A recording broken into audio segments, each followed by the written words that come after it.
നമ്മുടെ വയറിലെ ഫാറ്റ് കുറയ്ക്കുന്നതിനും സ്ലിം ആവുന്നതിനും വേണ്ടിയുള്ള കുറച്ച് എക്സസൈസുകൾ. കൈ രണ്ടും ഉയരത്തിൽ വെക്കുക. നമുക്ക് എത്തുന്നത് വരെ ചെയ്താൽ മതി. ഇങ്ങനെ കൈ അവിടെ തന്നെ വെക്കുക. 1 2 3 4 5 6 7 8 9 10.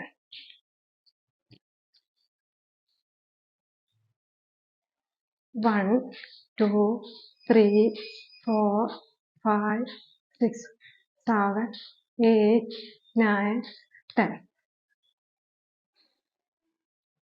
1 2 3 4 5 6 7 8